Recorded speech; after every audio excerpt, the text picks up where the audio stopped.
Hello, আশা করছি সবাই ভালো আছেন। লাভ গেম ইন ইস্টার্ন ফ্যান্টাসি ড্রামার আজকের তৃতীয় পার্টের গল্প নিয়ে হাজির হয়ে গেলাম। এই ড্রামাটা যেহেতু অনগোয়িং এবং এর প্রতিদিন মাত্র একটা করে এপিসোড রিলিজ হচ্ছে, তো আমি এতগুলো এপিসোড কোথায় পাবো? মাত্র 4-5টা করে এপিসোড একদম ডিটেলসে এক্সপ্লেন করে তাই আপনাদের কাছে 1 ঘন্টা করে হয় এরকম একটা করে ভিডিও নিয়ে আসছি। তারপরেও অনেকেই মাথা খারাপ করে দেন যে আপু পরের পর্ব দিন। আসলে রিলিজ না হলে পরের পার্টগুলো আমি পাবো কোথায়? তাই একটু আপনাদের ধৈর্য ধরতে হবে। তারপরেও আপনারা যেহেতু অনেক অধৈর্য হয়ে পড়েন, সেজন্য যত দ্রুত সম্ভব আমি ভিডিও দেওয়ার ট্রাই করি। তো আপনারাও আমার সঙ্গে সঙ্গে একটু ধৈর্য ধরবেন, মানে এর পরের এপিসোডগুলো দেখার জন্য আমিও পাগল হয়েই বসে থাকি। কিন্তু ওরা যদি রিলিজ না দেয় তাহলে আমাদের তো আর করার কিছু নেই। তো চলুন, অনেক বকবক হয়েছে, এবার গল্পে যাওয়া যাক। তো গত পর্বে আমরা দেখেছিলাম মিয়াও মিয়াও অনেকটা পাল্টে গিয়েছিল। মিয়াও মিয়াও এখন রুশোইকে বিয়ে করার জন্য উঠে পড়ে লেগেছে। ওর ভিতরে কোনো জাদুমন্ত্র কেউ করেছে কিনা এটা দেখার জন্য অনেক চেষ্টা করেছিল আমাদের জিশি, কিন্তু অবশেষে কোনো কাজ হয় না। মিয়াও মিয়াও যাকে ভালোবাসে বর্তমানে তাকে বিয়ে করার জন্য উঠে পড়ে লেগেছে। এমনকি সে মার্কেটে এসেছে তার বিয়ের পোশাক দেখতে, আর জিশিকে সে খুব স্পষ্টভাবেই বলে দেয় যে সে এখন থেকে এখানেই থেকে যেতে চায়। এদিকে আমরা আবার অন্য একটা ফ্ল্যাশব্যাক দেখতে পাই, যেখানে আমরা কথা বলতে দেখেছিলাম মুই ইয়াওকে গাওশেনের সঙ্গে। ও গাওশেনকে জিজ্ঞেস করেছিল যে শিংশাং হলে 10 বছর আগে আগুনটা কেন লেগেছিল। এই নিয়ে ওর মনে অনেক প্রশ্ন ঘুরপাক খাচ্ছে, এবং এই আগুনটা লাগিয়েছিল হচ্ছে মহারানী যাও, কিন্তু কেন? আর এখানে অনেক বড় একটা ফরমেশন করা আছে। আসলে ওরা যে ডেমনটাকে মারতে চেয়েছিল সেই ডেমনটা আজও বেঁচে আছে এবং এই ফরমেশনের ভিতরেই আটকানো আছে। ওই ফরমেশনটা অনেক ছোট্টবেলায় মুই ইয়াও দেখেছিল এবং তার বাবাও এই ফরমেশনটার ব্যাপারে জানতো। মুই ইয়াও তার বাবার মৃত্যুর কারণ এবং তার পরিবারের সবার মৃত্যুর কারণ উদ্ঘাটন করার জন্যই মূলত এই ফরমেশনটার ব্যাপারে জানতে চায়। কেন শিংশাং হলে 10 বছর আগে আগুন লেগে গিয়েছিল সেটাও জানতে চায়। এদিকে আমরা রুশোইকে দেখি, সে এত বেশি হ্যাপি হয়ে গিয়েছিল মিয়াও মিয়াওকে বিয়ে করবে বলে, সেজন্য আজকে দুজনে বসে অনেক ড্রয়িং করতে লাগে। এক পর্যায়ে গার্ডদের ডাকার জন্য মিয়াও মিয়াও বাহিরে বের হয়ে যায়, আর রুশোই তো ওখানে বোকার মতো দাঁড়িয়ে হাসছিল। ঠিক এই সময়ই এখানে জিশি চলে আসে আর ওকে কিডন্যাপ করে কোনো একটা জায়গায় নিয়ে চলে যায়। মিয়াও মিয়াও ওকে আর কোথাও খুঁজে পায় না। রুশোইকে অনেক দূরে কোথাও একটা নিয়ে চলে এসেছিল জিশি। আসা মাত্র ওর গলা চেপে ধরে বলে যে তুই কি করেছিস আমার মিয়াও মিয়াওয়ের সঙ্গে, কেন সে এরকম হঠাৎ করেই পাল্টে গেল। জিশি যে মিয়াও মিয়াওকে প্রচণ্ড ভালোবাসে সেটা আমরা এখান থেকেই বুঝতে পারি, কিন্তু জিশিকে কোনো কথার উত্তর দেয় না রুশোই। এমনিতেই ছেলেটা একটু মদ খেয়ে মাতাল হয়েছিল। তবে ওর জিশির হেয়ার ব্যান্ডটার দিকে নজর গেলে ও ছোট্টবেলার একটা সিন দেখতে পাই, যেখানে ছোট্টবেলা জিশি দৌড়ে যাচ্ছিল এবং সেখানে আমরা রুশোইয়ের বাবাকেও দাঁড়িয়ে থাকতে দেখেছিলাম। রুশোইও তখন একদম ছোট্ট ছিল। এই কথাটা আপনারা একটু মনে রাখবেন, পরে যে এর সঙ্গে অনেক মিল খুঁজে পাবেন। যখন ও রুশোইয়ের গলা চেপে ধরেছিল তখন এদের দুজনকে খুঁজতে খুঁজতে মিয়াও মিয়াও এখানে চলে এসেছে, কিন্তু রুশোই ওর মাথায় থাকা ওই হেয়ার ব্যান্ডটাকে এত জোরে টেনে খুলে দেয় যে ওটা খুলে মাটিতে পড়ে যায়। সাথে সাথে ও ডেমনের রূপে যায় এবং এদিকে রুশোই মারাত্মকভাবে ইনজুর্ড হয়ে পড়ে। আর রুশোইকে ধরার জন্য আমাদের মিয়াও মিয়াও চলে আসে, কিন্তু ও এখন রুশোইয়ের অনেক বেশি কেয়ার করলেও একদমই কেয়ার করছিল না আমাদের ডেমনের ব্যাপারে। ডেমন একজন ডেমন হওয়ার সত্ত্বেও ওর দিকে হাত বাড়িয়ে দেয়, কিন্তু তারপরেও মিয়াও মিয়াও ওর দিকে কোনো ভ্রুক্ষেপই করে না। আর তখন জিশির চোখ দিয়ে এক ফোঁটা জল পড়ে, আর এই জলটা ছিল মূলত আগুন। ও প্রচণ্ড কষ্ট পেয়েছিল মিয়াও মিয়াওয়ের এই ব্যবহারে। মিয়াও মিয়াও আগের বার ওর চুল বেঁধে দিয়েছিল ওই হেয়ার ব্যান্ডটা দিয়ে, কিন্তু এবার আর মিয়াও মিয়াও ওর এই চুলগুলো বেঁধে দেয় না। ডেমন হওয়া সত্ত্বেও ও যে কত ইমোশনাল তা আমরা এখানে দেখেই ওকে বুঝতে পারি। ভিডিওর এই পর্যায়ে আপনাদের জানাতে চাই এক নতুন ও মজাদার অনলাইন ক্যাসিনো সম্পর্কে, যার নাম বানজাই বেট। কেন বানজাই বেট আলাদা? এতে রোজ লক্ষ লক্ষ মানুষ খেলছে এবং প্রতিদিন প্রচুর নগদ অর্থ জিতেছে। এখানে রয়েছে 3 লক্ষের অধিক active player. Aviator, Crazy Time, Funky Time, Coin Flip, Sweet Bonanza, poker, slots, live casino সবই এখানে আছে এবং খুব শীঘ্রই স্পোর্টস গেমও যুক্ত হবে। তাছাড়া বিকাশ, নগদ এবং রকেট দিয়ে তাড়াতাড়ি ডিপোজিট ও উইথড্র করতে পারবেন। এরই সাথে 24/7 আওয়ার্স সাপোর্ট তো থাকছেই। তাই এখনই নতুন অফারে অংশগ্রহণ করুন। নিচের পিন কমেন্টে ক্লিক করে সাইন আপ করুন এবং প্রোমোকোড ব্যবহার করুন। প্রথম ডিপোজিটে 100% ওয়েলকাম বোনাস এবং 25,000 টাকা পর্যন্ত বোনাস প্লাস 200টি ফ্রি স্পিন পাবেন। এই সুযোগ মিস করবেন না। মিয়াও মিয়াও কেবল জিসির দিকে তাকিয়ে থাকে। ওর অন্তরে কিছু একটা ঘটে গেলেই দেখা যায় ওই ব্রেসলেটটা ওকে আবারও ঘুরিয়ে দেয়, ওর মনটাকেও ঘুরিয়ে দেয়। কোনোভাবেই মিয়াও মিয়াওকে আর চিনতে পারে না জিসি। জিসির তখন প্রচণ্ড কষ্ট লাগে। ও আস্তে আস্তে ওর হেয়ার ব্যান্ডটাকে পাগলের মতো খুঁজতে লাগে। খুঁজতে খুঁজতে এক পর্যায়ে ও নিজের হেয়ার ব্যান্ডটা পেয়ে যায়। সেটাকে নিয়ে ভালোভাবে নিজের মাথায় বাঁধতে শুরু করে। ঠিক সেই টাইমে ওর মনে পড়ে জঙ্গলে একবার ওর মাথার এই হেয়ার ব্যান্ডটা বেঁধে দিয়েছিল মিয়াও মিয়াও। এরপরে প্রচণ্ড কষ্ট পেয়ে দেখা যায় ওর সম্পূর্ণ বেশ পাল্টে গিয়েছে, মানে ও হিউম্যান ফর্মে ফিরে এসেছে। শুধু পিছন দিকে একবার তাকায়ও, ওর মনের ভিতরটা ভেঙে চুরমার হয়ে যাচ্ছিল। কিন্তু মানুষ বোধহয় এই সময়ে সব থেকে বেশি অসহায় হয়ে যায় যখন তার ভালোবাসার মানুষটি তাকে সব থেকে বেশি আঘাত করে। এরপরে ও নিজে ম্যাজিক করে এখান থেকে উধাও হয়ে যায়। কিন্তু এদিকে মিয়াও মিয়াওয়ের ভিতরে অন্য কিছু বয়ে যাচ্ছিল, তবে সে ওটা নিজে বুঝতেই পারছিল না। আমাদের একটা বাচ্চা মেয়েকে দেখানো হয়, এর নাম পেইউ, যে ছিল পেইওয়ানের ছোট বোন। পেইওয়ানকে নিশ্চয়ই আপনারা চেনেন, যে রাজকুমারীর সার্ভেন্ট। তো ও মূলত এখানে ওর বোনকে নিয়ে এসেছিল সেন্টেস হওয়ার জন্য, মানে মহিলা সাধু। আর এই মাস্টার, মানে যে পুতুলটা ওকে এখানে বিভিন্ন রকমের ইনস্ট্রাকশন দিচ্ছিল, সে মূলত ওর বোনের এই মৃত্যুর প্রতিশোধই নিতে বলছিল। ওর বোন যেদিন এই শিনচাং হলে মারা গিয়েছিল আগুনে পড়ে, সেদিন একটা পুতুল এখানে পাওয়া গিয়েছিল। সেই পুতুলটাই মূলত ওকে ইনস্ট্রাকশন দিয়েছে যে ওর বোনকে মেরেছে মহারানী যাও, এবং ওর বোনের মৃত্যুর জন্য দায়ী রাজকুমারী নিজেও, সেজন্য ওকে প্রতিশোধ নিতে হবে। ওই মহিলা এই হল থেকে চলে যাওয়ার পরে এখানে মুইয়াও আসে, মূলত এখানে কি ফরমেশন আছে সেটা দেখার জন্য। এখানে এসে ও ফরমেশন চেক করে দেখতে পায় যে ওর বাবা এখানে একটা ফরমেশন করে রেখেছে। এখানে একটা ডেমনকে আটকে রাখা হয়েছে। চোখের সামনে ও দেখতে পাচ্ছিল ওর বাবা এই ফরমেশনে কোনো একটা ডেমনকে আটকে রেখেছে। তখনও একটা মহিলাকে দেখতে পায়। মনে মনে ও ভাবে এই বোধহয় সেই রিসেন্টফুল ওম্যান, যাকে ও নিজের মনে মনে খুঁজছে অনেক কাল ধরে, যে ওর পুরো পরিবারকেই খুন করেছে, যে ওর সব থেকে বড় শত্রু। মুইয়াও তখন মনে মনে ভাবে ওর বাবা এই ফরমেশনের ভিতরেই বোধহয় ওই মহিলাকে আটকে রেখেছে। সেজন্য আবার পুনরায় এই বিষয়ে শোনার জন্য গাউসির কাছে চলে আসে। তবে গাউসি এত কিছু ভালো বলতে পারে না, কারণ গাউসির এই সম্পর্কে কোনো আন্দাজই নেই ওখানে কাকে লুকিয়ে রাখা হয়েছে বা ওই ফরমেশনের ভিতরে কোন ডেমন আটকে আছে। যেই ডেমনই হোক না কেন, ওকে মারার জন্য তুমুল ফাইট করতে হবে মুইয়াওকে। তাই ও একা একাই প্র্যাকটিস করছিল, আর ওর সঙ্গে এসে প্র্যাকটিস করতে লাগে লুফুই। কিন্তু এই সময় ও লুফুইয়ের সঙ্গে খুব খারাপ ব্যবহার করে। লুফুই ওকে এটা বোঝানোর চেষ্টা করে যে রাজকুমারীর সঙ্গে লুফুইয়ের কোনো রকমের কোনো সম্পর্ক নেই, কিন্তু মুইয়াও ওকে ইচ্ছে করেই দূরে ঠেলে দিচ্ছিল, কারণ মুইয়াও নিজের মনকে এটা বুঝিয়ে নিয়েছে ফরমেশনের ভিতরে যে ডেমনটা আটকা পড়ে আছে সে ওর প্রধান শত্রু, আর তাকে মারতে গেলে ওকে নিজেও মরতে হবে। তাই ও ওর সমস্ত বন্ধুদের ওর কাছ থেকে দূরে সরিয়ে রাখার চেষ্টা করে, এবং ও লুফুইকেও এই সেমভাবে দূরে সরানোর জন্য ওর সঙ্গে খারাপ ব্যবহার করে বলে, কখনোই আমি তোমাকে ভালোবাসিনি, আর সেদিন রাত্রেবেলা আমি যে তোমাকে কিস করেছিলাম ওটা তুমি ভুলে যাও, ওটা আমি মোহের বশে করেছিলাম। তুমি এটা মনে রেখো যে কখনোই তোমার প্রতি আমার কোনো ভালোবাসা ছিল না। এইসব বলতে গিয়ে ওর গাউসির বলা কথাগুলো মনে পড়ে, কারণ ও যে ডেমনকে এই মুহূর্তে মারতে চাচ্ছে সে ছিল অনেক ভয়ানক। বন্ধুদেরকে কাছ থেকে সরিয়ে না রাখলে হয়তো ওরাও মারা পড়বে, সেজন্যই ওর তো খারাপ লাগে। আর এখন মুইয়াও এর কথায় প্রচণ্ড কষ্ট পেয়ে লুফুই একটা দোকানে আসে, সেখানে মদ খাওয়ার জন্য। এসেও জানতে পারে এখানকার সব মদ একজন কিনে রেখেছে। সেটা আর কেউই ছিল না, সেটা ছিল আমাদের ডেমন। জিসি একা একা বসে প্রচণ্ড মনের কষ্টে মদ খাচ্ছিল। তখন ওকে এসে লুফুই বলে, আমাকেও কিছু মদ শেয়ার করো। লুফুইকেও বলে, এখান থেকে যাও তো, এখানে আবার ঝামেলা করতে এসেছো? দেখতে পারছো না আমার মেজাজ খুবই খারাপ হয়ে আছে? এখন যদি ঝামেলা করতে না চাও সোজাসুজি এখান থেকে চলে যাও। এদিকে রুশি প্রচণ্ড অসুস্থ হয়ে পড়েছিল, আর মিয়াও মিয়াও বসে বসে ওর সেবা যত্ন করছিল। কিছুক্ষণ পরে রুশার জ্ঞান ফিরে আসে। মিয়াও মিয়াও ওকে বলে, তুমি এখন ঠিক আছে তো? ও বলে, হ্যাঁ আমি ঠিক আছি, কিন্তু আমাকে তোমার বন্ধু জিসি কেন ওভাবে তুলে নিয়ে গেল? আমার মনে হচ্ছিল ওর মাথার হেয়ার ব্যান্ডটা আমি আগেও দেখেছি, কিন্তু আমি মনে করতে পারছি না। ও কি কোনো ক্রুয়েল টাইপের মানুষ? মিয়াও মিয়াও বলে, না না, জিসি এমনিতেই খুব ভালো একটা ছেলে, তোমার কোথাও ভুল হচ্ছে। আর জিসি কোথায় তোমাকে তুলে নিয়ে গিয়েছিল? আমার মনে হয় তুমি কোনো ভ্রমে আছো। এটা বলে কথাটাকে একদম ঘুরিয়ে দেয়। আর বেচারা রুশোও সেটাই বিশ্বাস করে, কারণ কালকে ও মদ খেয়ে মাতাল অবস্থায় ছিল, আর সেজন্য ওর স্পষ্ট করে কিছু মনেও থাকে না। মিয়াও মিয়াও বলাতে ও আরও এই কথা বিশ্বাস করে নিয়েছে।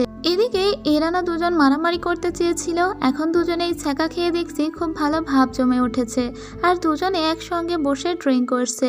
তখন ওই দোকানে গিয়ে সোজা মুইয়াওকে বলে, আপনার দুই বন্ধু, হয়তোবা একজন আপনার ভাই, তারা আমার দোকানে এসে অনেক ড্রিঙ্ক করছে, আমি দোকানটা বন্ধ করব। আপনারা যদি দয়া করে ওদেরকে নিয়ে আসতেন তাহলে আমার খুবই সুবিধা হতো। তো এইখানে তখন মিয়াও মিয়াও ছিল। মিয়াও মিয়াও বলে, আমিও যাব। এদিকে রুশোই মিয়াও মিয়াওয়ের জন্য অপেক্ষা করতে করতে পাগল হয়ে যাচ্ছিল। মিয়াও মিয়াও ওর চোখের সামনে থেকে চলে গেলেই যেন ওর দুনিয়া অন্ধকার হয়ে আসছিল। এরা দুইজন ওই দোকানে আসে, এসে দেখে এদের অবস্থা একদম খারাপ। মিয়াও মিয়াও এসে জিসিকে বারবার ডাকে। জিসি অনেক মাতাল অবস্থায় ছিল, তারপরেও মিয়াও মিয়াও ওকে যে কষ্টগুলো দিয়েছে সেই কষ্টগুলো স্পষ্ট স্মরণ করতে পারছিল। তখনই মিয়াও মিয়াওকে ডাকতে ডাকতে এখানে হাজির হয়ে গিয়েছে রুশোই। আর রুশোর এরকম ব্যবহার দেখে আমার সত্যি খুবই বিরক্ত লেগেছে ওকে। মিয়াও মিয়াও কি কেউ ও চোখের সামনে থেকে একটুও নড়তে পারবে না? মিয়াও মিয়াও তো ওদের সঙ্গে এসেছে, রুশোর থেকে এদেরকে বেশি দিন থেকে চেনে, তাহলে ওকে ওর বন্ধুদের সঙ্গে একটু ভালো টাইম স্পেন্ড করতে পারবে না? মিয়াও মিয়াও বলতে বলতে এখানে এসে উনি হাজির হয়ে যাবেন, যেন মনে হচ্ছে অনন্তকালের বন্ধন ওদের। যাই হোক, এদিকে মিয়াও মিয়াও একে বলে যে তুমি বাড়ি ফিরে চলো, এখানে এভাবে পড়ে পড়ে মদ খাচ্ছ কেন? মিয়াও মিয়াওকে চিন্তা করতে বারণ করে জিসি আর বলে, তুমি বরং তার সাথে চলেই যাও, তোমার চিন্তায় চিন্তায় সে পাগল হয়ে এখানে তোমাকে নেওয়ার জন্য ছুটে এসেছে। আর মিয়াও মিয়াও সত্যি সত্যি রুশোর হাত ধরে এখান থেকে চলে যায়। ওর প্রচণ্ড কষ্ট লাগে, কিন্তু তারপরেও জিসি আর কিছুই বলতে পারে না। মিয়াও মিয়াও যখন ক্যারেজে করে ফিরে আসছিল ঠিক তখনই ওর খুব মন খারাপ ছিল। কেন ওর মন খারাপ, কী কারণে মন খারাপ, কোনো কিছুই ওর মনে পড়ে না। কিন্তু ও দেখতে পায় ওই ক্যারেজের ভিতর থেকে একটি ছেলে ড্রাগন ফ্লাই উড়াচ্ছে। তখনই ও বলে, আমি এখনই জিসির কাছে যাব বলে ও দৌড়ে ক্যারেজ থেকে নেমে পড়ে। আর এদিকে আমরা রাজকুমারীকে দেখতে পাই। রাজকুমারী যখন জানতে পেরেছে লুফুই এখানে অজ্ঞান হয়ে পড়ে আছে, তখন রাজকুমারী নিজেও লুফুইকে নেওয়ার জন্য এখানে এসেছে, আর লুফুইকে নিয়ে চলেও যায়। আর এরপরে আমরা দেখতে পাই যে মিয়াও মিয়াও এসেছে আবার পুনরায় জিসির খোঁজে। এসে জানতে পারে জিসিকে তার বোন এখান থেকে নিয়ে গিয়েছে। মিয়াও মিয়াও আসতে পারলো না, এর পিছু পিছু ওই রুশোই আবার এসে হাজির। রুশোই এসে বলে, তুমি এখানে আবার কি করতে এসেছো?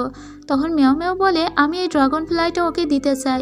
আমি জিসিকে কথা দিয়েছিলাম যে আমি একটা সুন্দর ড্রাগন ফ্লাই ওকে বানিয়ে দিব, সেটা তো আমার দেওয়া হয়নি, তাই ওটা দিতেই আমি এখানে এসেছি। রুশোই তখন বলে, মিয়াও মিয়াও, তুমি কি জিসিকে পছন্দ করো?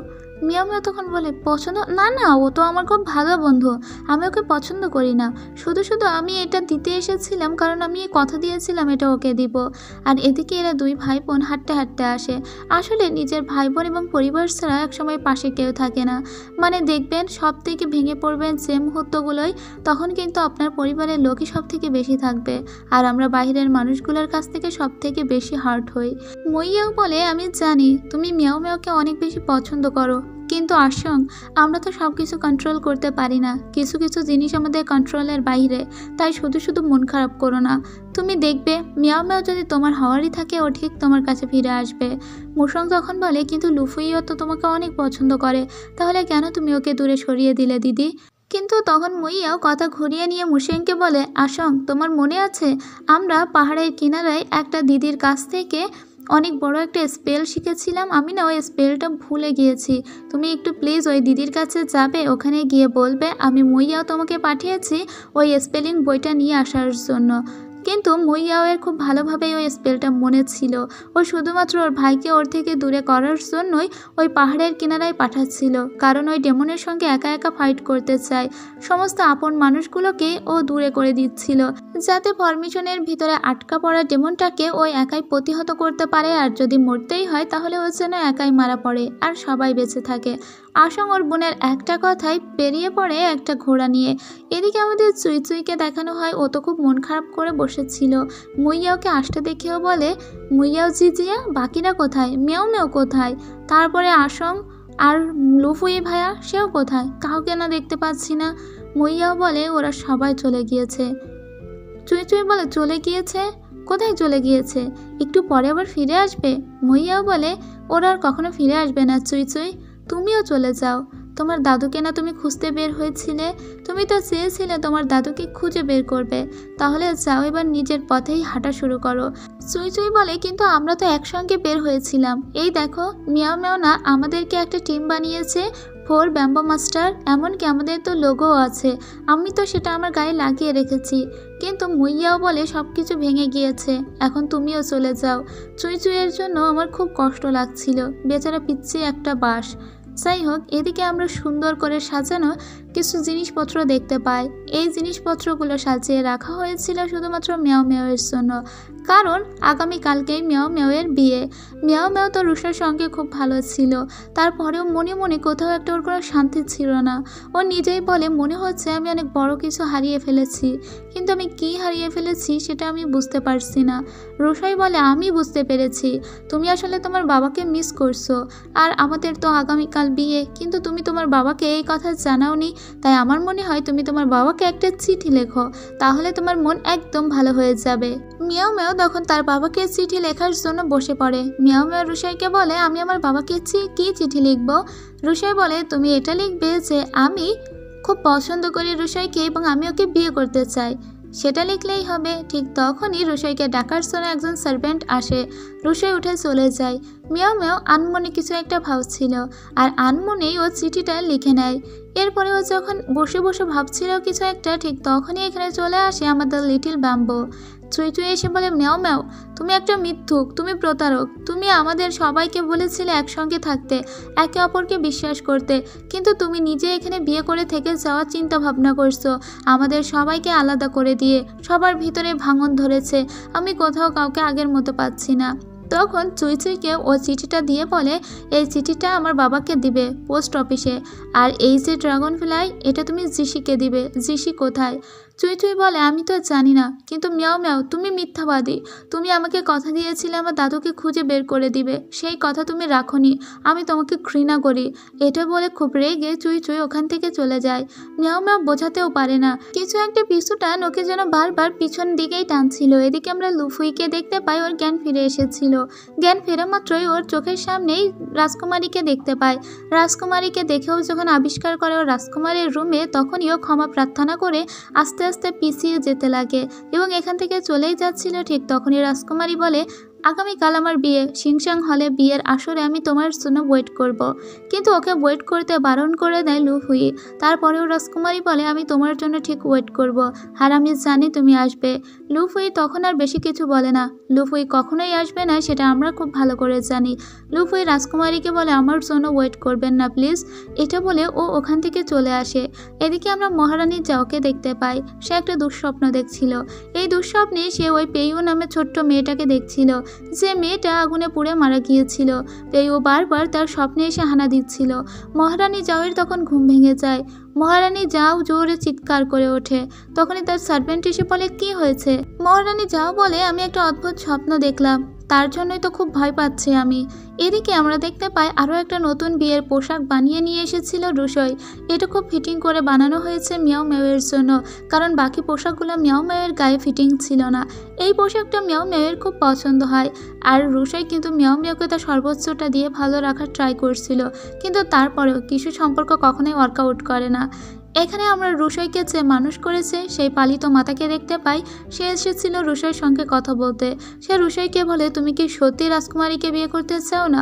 যদি তুমি এটা করো তাহলে তুমি চরম বড় ভুল করবে। তখন মিয়াও মিয়াও এখানে আসে রুষইয়ের পালিত মাতার সঙ্গে দেখা করার জন্য। এখানে আসার পরে পালিত মাতা মিয়াও মিয়াওয়ের হাতে ওই ব্রেসলেটটা দেখতে পায়। পরদিন ছিল রাজকুমারীর বিয়ে। রাজকুমারীর বিয়ে রুষইয়ের সঙ্গে ঠিক হয়েছে, কিন্তু সে চিন্তা করছে এই বিয়ের আসরে সে লুফিকে বিয়ে করবে। আর রুষই চিন্তা করছে এই বিয়ের আসরে সে রাজকুমারীকে বিয়ে না করে মিয়াও মিয়াওকে বিয়ে করবে, মানে পাত্র অদল বদল করে নিবে। এখানে রাজকুমারীর সঙ্গে শেষবারের মতো লুফুই দেখা করতে আসে আর বলে রাজকুমারী আমাকে ক্ষমা করবেন, আমি কিন্তু সিংসাং হলে যেতে পারবো না, তাই আপনি আমার জন্য ওয়েট করবেন না। রাজকুমারী বলে কি এমন আছে মুই ইয়াওয়ের ভিতরে যা আমার ভিতরে নেই? কেন তুমি মুই ইয়াওকে এত বেশি ভালোবাসো, কিন্তু ও যেটা দিতে পারে আমি সেটা দিতে পারি না? তখনই বলা শুরু করে লুফুই। লুফুই বলে, মুইয়াও দেখতে হয়তো অনেকটা কুল টাইপের, ওপর থেকে মনে হয় ও খুব ঠান্ডা হৃদয়ের একটি মেয়ে, কিন্তু আমি তো ওকে চিনি। পুরো শহরে ও এবং মুশেং দুই ভাই বোন একাই ডেমন ধরে বেড়াতো, তারপরে একবার আমাকে উদ্ধার করেছিল। ডেমন ধরতে গিয়ে আমি মারাত্মকভাবে ইনজুর্ড হয়ে যাই, আমি কোমায় পড়ে যাই। মুইয়াও আমাকে একটু একটু করে চিকিৎসা দিয়ে সুস্থ করেছে। যখন আমি কোমার ভিতরে ছিলাম, মুইয়াও রোজ এসে গল্প করত। একদিন আমার জ্ঞান ফিরে আসে আর আমি ওর গল্পগুলো শুনতে পাই। মুইয়াও জানতো না আমার জ্ঞান ফিরে এসেছে, কিন্তু ওর গল্পগুলো শুনে বুঝতে পারি হৃদয়ের ভিতর থেকে ও আসলে কতটা ইমোশনাল, কতটা সফট, এবং ও নিজের মনে মনে কত কষ্ট যন্ত্রণা চেপে রেখেছে। সেখান থেকেই আমি জানি আসলে মুইয়াও কেমন, আর মন থেকে আমি ওকেই ভালোবাসি। তাছাড়া আপনার সঙ্গে পরিচয় হওয়ার অনেক আগেই আমার ওর সঙ্গে পরিচয় হয়েছে, আর তাই আমাকে প্লিজ আটকাবেন না। এদিকে আমরা আবার দেখতে পাই সেই পালিত মাথাকে, যে রুশাইকে বলছিল, তুমি তোমার বাবার দেওয়া ব্রেসলেটটা ওই মেয়েটাকে কেন দিয়েছো? তুমি কি জানো ওটা একটা জাদুই ব্রেসলেট, এবং ওটা যাকে পরানো হয় সে তাকে বিয়ে করার জন্য পাগল হয়ে যায়। তুমি ওকে ওটা পরিয়েছো বলেই মেয়েটা তোমাকে বিয়ে করার জন্য পাগল হয়ে গিয়েছে। তখন এর সার্ভেন্ট রুশাইকে বলে, আমারও তো তাই মনে হয়। মিয়াও মিয়াও তো আপনাকে পছন্দই করতো না, পাত্তাই দিত না, তাহলে হঠাৎ করে সেখানে বিয়ের জন্য পাগল হয়ে যাবে।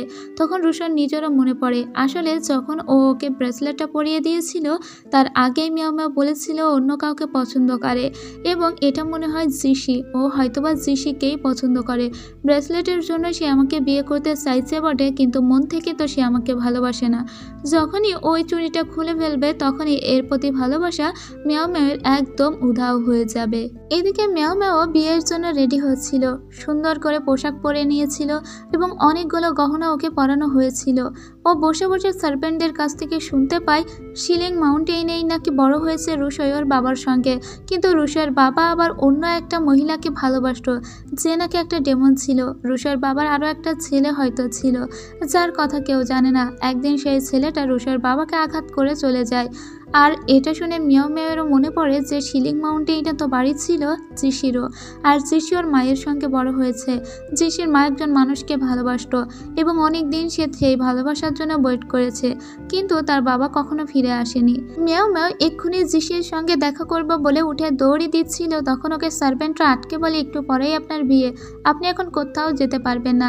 আর এদিকে রুশার সার্ভেন্ট বলে, একটু পরেই তো ওই চুড়িগুলো খুলে আবার মিয়াও মিয়াওকে নতুন করে ব্রেসলেট পরানো হবে, খুলে ফেললেই তো সে বিয়ে ভেঙে দিতে চাইবে, আপনি এক্ষুনি যান, ওদেরকে থামান। এদিকে দেখা যায় মিয়াও মিয়াওকে নতুন করে সোনার ব্রেসলেট পরিয়ে দেওয়া হচ্ছে, আর মিয়াও মিয়াওয়ের হাতে যে কালো চুড়িটা ছিল সেটাকেও খুলে ফেলা হচ্ছে। আর ওদিকে এটা আটকানোর জন্য রুশই অনেক জোরে জোরে দৌড়াতে লাগে। ও এসে মিয়াও মিয়াওয়ের দিকে তাকায়। মিয়াও মিয়াওকে দেখতে এখন খুব শান্ত এবং চুপচাপ মনে হচ্ছিল যে ওর কাছ থেকে ওই ব্রেসলেটটা খুলে ফেলা হয়ে গিয়েছে, আর মিয়াও মিয়াও বোধহয় রুশোর সঙ্গে এই মুহূর্তেই খুব খারাপ ব্যবহার করবে। তখনই ও মিয়াও মিয়াওয়ের হাত ধরে দেখে যে না, কালো চুড়িটা এখনো পর্যন্ত মিয়াও মিয়াওয়ের হাতে আছে। মিয়াও মিয়াও বলে, ওরা এই চুড়িটা খুলে ফেলতে চেয়েছিল, কিন্তু আমি বলেছি চুড়িটা থাক, কারণ ভালোবাসার প্রতীক হিসেবে এই চুড়িটা তো আপনিই আমাকে পরিয়ে দিয়েছিলেন, সেজন্য এটা আমি খুলে ফেলতে চাই না। কিন্তু রুশই ওই চুড়ি তার তৎক্ষণাৎ ওর হাত থেকে খুলে ফেলে দেয়। মিয়াও মিয়াও অবাক হয়ে বলে, এটা আপনি কি করলেন, চুড়িটা খুলে ফেলে দিলেন? কিন্তু তখনই দেখা যায় ওর চারপাশে শুধুমাত্র জিশির ছবিগুলোই ভাসতে থাকে। মুহূর্তের জন্যই জিশি বলে চিৎকার করে ও দৌড়াতেই যাচ্ছিল, তখন রুশই বলেই, এই চুড়িটা ছিল জাদুই চুড়ি, আর তার জন্য আমি দুঃখিত, আমি জানতাম না এটা একটা জাদুই চুড়ি, এজন্য তুমি আমাকে বিয়ে করতে রাজি হয়েছিলে, কিন্তু আমি তো এরকম ভালোবাসা চাই না, আমি তো চেয়েছিলাম যে আমাকে মন থেকে ভালোবাসবে, আর তাই আমি তোমাকে মুক্ত করে দিলাম, তুমি যাকে ভালোবাসো তার সঙ্গে খুশি থাকো। এটা বলার পরে মিয়াও মিয়াও এখান থেকে চলে যায়, এবং আমরা তো বুঝতে পারি রুশই আসলে কত ভালো একটা ছেলে। রুশার সার্ভেন্ট রুশির দিকে হাত তুলে বলে, আপনি আসলে একজন রিয়েল হিরো।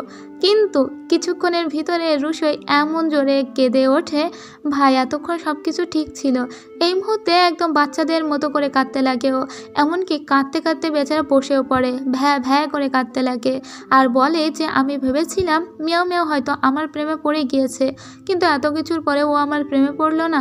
আহারে বেচারা, এভাবে কি আর ভালোবাসা আটকে রাখা যায়? এদিকে মিয়াও মিয়াও দৌড়ে সেই ইনে আসে যে ইনে ওরা উঠেছিল।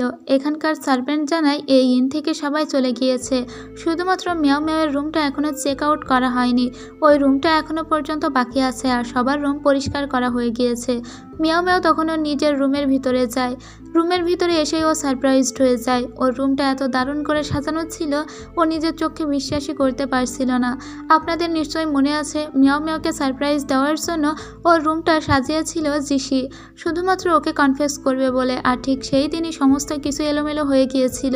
আগে থেকে রুশোই একে সারপ্রাইজ করে দিয়েছিল, আর ওই চুড়িটা পরার ফলেই তো মিয়াও মিয়াওয়ের দুনিয়া একদম উল্টে পাল্টে গিয়েছিল। মিয়াও মিয়াওয়ের মনে পড়ে ও যখন মার্কেট করে চুই চুইয়ের সঙ্গে ভিড়ছিল, চুই চুই ওকে ভিতরে ঢুকতে চাইছিল না, শুধুমাত্র তাহলে এইটার জন্য, কারণ এর জন্য সমস্ত কিছু সুন্দর করে নিজে হাতে সাজিয়েছিল জিসি। এখন চোখের সামনেই যেন ও জিসিকে দেখতে পায়, তবে অলরেডি অনেক লেট হয়ে গিয়েছে। এখন ওকে রেখে সবাই চলে গিয়েছে, ও সবাইকে হার্ট করেছে। কথা ছিল ওরা চারজন একসঙ্গে ডেমন হান্টিংয়ে বের হবে, কিন্তু সেই ওই কিনা সবার মাঝে ভাঙন ধরালো। এরকম কিছু হয়ে যাবে ও নিজের মনে কল্পনাই করতে পারেনি। সমস্ত গোলাপগুলো ফোটার আগে ঝরে গেল। আজকে শুধু কান্না ছাড়া ওর আর কিছুই ছিল না। বসে বসে তাই প্রচণ্ড কাঁদতে লাগে মিয়াও মিয়াও, কিন্তু তার কিছুক্ষণ পরেই ও দেখতে পায় ওর পাশে কে যেন এসে বসে আছে। এটা কি জিসি হবে হয়তো? তখনই ওর সামনে দেখে সেই ড্রিম ক্যাচারটা, যেটা ও বাজারে পছন্দ করেছিল, ও কিনতে চেয়েছিল, কিন্তু দামাদামি করার জন্য মেয়েটা সেটা কিনতেই পারেনি। জিসি ওর জন্য সেটা কিনে এনেছিল। হ্যাঁ সত্যিই তো, এটা কোনো ভ্রম নয়। জিসি আসলেই ওর সামনে ওই ড্রিম ক্যাচারটা নিয়ে দাঁড়িয়ে আছে। এইখানেই আমরা ছোট্ট একটা ফ্ল্যাশব্যাক দেখতে পাই। আমরা চুই চুইকে দেখি চুই চুই সেই লেটারটা আর ড্রাগন ফ্লাইটা নিয়ে দেওয়ার জন্য জিসির কাছে গিয়েছিল, কিন্তু জিসি তখনই সিটি গেট ছেড়ে প্রায় চলেই যাচ্ছিল, কারণ ওর দিদি ওকে কোথাও একটা যাওয়ার জন্য বলেছিল। তবে জিসি তখনও পর্যন্ত যায়নি। চুই চুই বলে, তোমাকে এই ড্রাগন ফ্লাইটা দেওয়ার জন্য বলেছে মিয়াও মিয়াও, আর তুমি কিনা এটা না নিয়েই চলে যাচ্ছ। জিসি তখন বলে, এটা আমাকে দিতে বলেছে, কিন্তু সব কিছু তো অনেক আগেই শেষ হয়ে গিয়েছে, তবুও কেন সে এটা আমাকে দিতে বলল? চুই চুই বলে, হয়তো কারো চিঠি পড়া উচিত নয়, তবে এই চিঠিটা মিয়াও মিয়াও ওর বাবাকে পাঠাতে বলেছিল, কিন্তু চিঠিটা আমি পড়ে ফেলেছি। জানি এটা অন্যায়, তারপরেও এই চিঠিটা তুমিও পড়বে, আর তুমি যদি এটা না পড়ো তাহলে আমি শান্তি পাবো না। তখন ওর কাছে চিঠিটা চায় জিসি, আর বলে, কি লেখা আছে এর ভিতরে? চুই চুই বলে, নিজেই পড়ে দেখো। ও তখন দেখতে পায় ওর ভিতরে মিয়াও মিয়াও নিজের মনের অজান্তেই কিছু কথা লিখেছে। ও নিজের মনের অজান্তে এই চিঠিটা লিখেছিল। সেখানে লিখেছে, বাবা, আমি জিসিকে অনেক পছন্দ করি, আর আমি ওকে বিয়ে করতে চাই। ইতি মিয়াও মিয়াও। এই জন্যই তো চুই চুই ওই চিঠিটা পড়ে এখন এটা নিয়ে এসে দিয়েছে আবার জিসির কাছে, যাতে জিসিও এটা পড়ে, আর এভাবে ওদের সবার ভিতরে ভাঙন না ধরে। জিসি এখন প্রচণ্ড খুশি হয়ে যায়। ও ড্রাগন ফ্লাইতে দেখতে পায় ওখানে জিসি লেখা আছে। ওর মনে পড়ে মিয়াও মিয়াও ওকে বলেছিল, তুমি ড্রাগন ফ্লাই ভালোভাবে বানাতেই পারো না, আমি তোমাকে নতুন করে একটা বানিয়ে দেব। মিয়াও মিয়াও ওর সেই কথা রেখেছে। ও জানে না মিয়াও মিয়াওর সঙ্গে কি হয়ে গিয়েছিল, কিন্তু মিয়াও মিয়াও আবারও ফিরে এসেছে তার স্বরূপে। এবার ও চুই চুইকে কোলে তুলে তো সেই একটা ঘুর দিয়ে বলে, আজ আমি ভীষণ খুশি। এটা বলে ও আবার ভিতরের দিকে যেতে লাগে। চুই চুই বলে, কি হলো ব্যাপারটা? আমি তো কিচ্ছু বুঝতে পারলাম না, কিন্তু পিচ্চি চুই চুই যে কত বড় উপকার করলো তা যদি সে জানতো। এরপরে দেখতে পায় মিয়াও মিয়াও উঠে দাঁড়িয়ে জড়িয়ে ধরে জিসিকে, আর বলে, আমি অনেক বড় ভুল করে ফেলেছি। আমি ভেবেছিলাম আমি হয়তো তোমাকে হারিয়ে ফেলেছি, আমি আর কখনো তোমাকে পাবো না। জিসি বলে, এখন সব কিছু ঠিক হয়ে গিয়েছে, তাই আর একদম চিন্তা করবে না, আবার আমরা আগের মতো সবাই এক হয়ে যাব। এরপরে ওখানে একটা গোলাপ ফুল দেখানো হয়। এই গোলাপ ফুলের পাশে কিছু ডাস্ট ডেমনকে দেখানো হয়, যে ডেমনগুলাই কত পার্সেন্ট পছন্দ করে মিয়াও মিয়াওকে জিসি সেগুলো প্রকাশ করতো। অনেক দিন পরে আজকে প্রকাশ করা হয়, আর দেখা যায় জিসি এখন 99% পছন্দ করে মিয়াও মিয়াওকে। লাস্ট আমরা দেখেছিলাম 55%-এ থেমে গিয়েছিল, এর ভিতরে আর একবারও দেখানো হয়নি, কিন্তু এখন দেখা যায় যে সেই ভালোবাসা আস্তে আস্তে উঠতে উঠতে 99%-এ পৌঁছে গিয়েছে। এদিকে বেচারা রুশিয়ার অবস্থা কি? বসে বসে এখন ভাপ্পারাজির মতো চিন্তা ভাবনা করছে যে কি করে ফেললাম, হিরোগিরি দেখাতে গিয়ে ওকে ছেড়ে দিলাম, আর এখন আমার কোনো উপায় নেই আর। অন্যদিকে রাজকুমারীকে দেখতে পাই, সেও ভ্যা ভ্যা করে কাঁদছে। লুফুই ওকে ধোকা দিয়ে চলে গিয়েছে। কি রে ভাই, তোমরা এত পরে এসেছো, ওরা আগে থেকে একে অপরকে ভালোবাসে, এখন এরকম ভ্যা ভ্যা করলে কি হবে? মুইয়াও এর সঙ্গে দেখা করতে আসে। রাজকুমারীকে বলে, আপনার কাছে আমার একটা বিশেষ আবদার আছে, কিন্তু কি আবদার তা আমাদের শোনানো হয় না।